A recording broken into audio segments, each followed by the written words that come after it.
Our next guest is the epitome of hustle and grace. She left a high-powered job in finance to forge a new path, not only for herself, but for other Latinas. She is an author, an entrepreneur, a teacher, a mommy. The list goes on and on. Her name is Yesi Morillo, and she joins us live this morning. Good morning, Yesi. It's so great to see you. How are you? Good morning, Marysol. Thanks so much for having me. Of course, you and I go way back, but for folks at home who aren't aware of what you do, you created an organization called Proud to Be Latina. What is it and why did you create it? So as a little bit of way of background, giving you 48 years in under 2 seconds, I am the only daughter of 2 Dominican immigrants, born and raised in Washington Heights, New York City, became the first and only in my family to graduate high school, went on to earn 4 degrees while raising 2 young children and climbing the corporate ladder. Landed a job at the largest financial services firm in the world as an admin assistant and worked my way up to executive director, ultimately breaking the glass ceiling and leaving a legacy as the only woman of Latin descent to accomplish that. And I'm honored to have been able to see out the dreams of my mom and dad who weren't able to achieve that, but more importantly, serve as a role model for my children. And now that I have made it, my job is to open doors for other people, other women and men of color. And so Proud to Be Latina came from those experiences. And we are an organization that is so focused on igniting the giant and the power that everyone has inside of them. I love that. And that's actually how we met, because you were doing these conferences, these Proud to Be Latino conferences. They just showed an image of me speaking.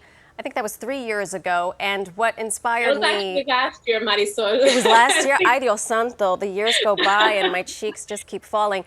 But what inspired me to do this with you is that your message is one that I think resonates with so many people, regardless of their skin color, which is you can be down and out, but if you're not hopeless, there is always a way to forge through, because this last year, you left your high-powered job, you left a marriage, your mother passed away, and you decided, oh, why not write a book? This new book is called Rise the Journal, and I love the message. It says just because the world is on pause doesn't mean you have to be. So explain what that means and where on earth you got the grit and the grace to just take one step in front of the other.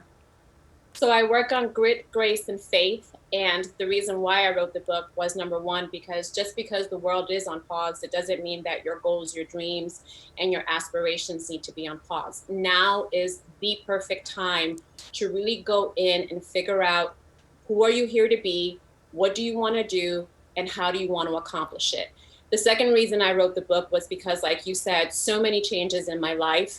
And I never say that I was stripped of any of that. I commenced from those experiences, but I had to face myself. Who was Yesi past all of those titles and that notoriety of being a high-level executive? And this book is filled with so many leadership tools and so many of the daily practices that I had to implement to get past that stage in my life. And it is founded on my ability and my desire to live with joy and intention on a foundation of self-love and self-respect. This is a book that everybody needs to discover where they are, where they want to be, where they want to go. And it's more about not just saying, I got this, but how am I going to do this? And the book supplies you with all of the tools, from building a blueprint to practicing daily gratitude to self-care. It's basically like a conversation with you. When I'm down and out and I call you and you say, sis, you got this. I know the world is crumbling around you, but you got this. So you basically just took every conversation you've had with all the people around you and you've turned it into a book, which I absolutely love. Before we go, the Proud to Be Latina conference cannot happen in person. It's going to happen virtually.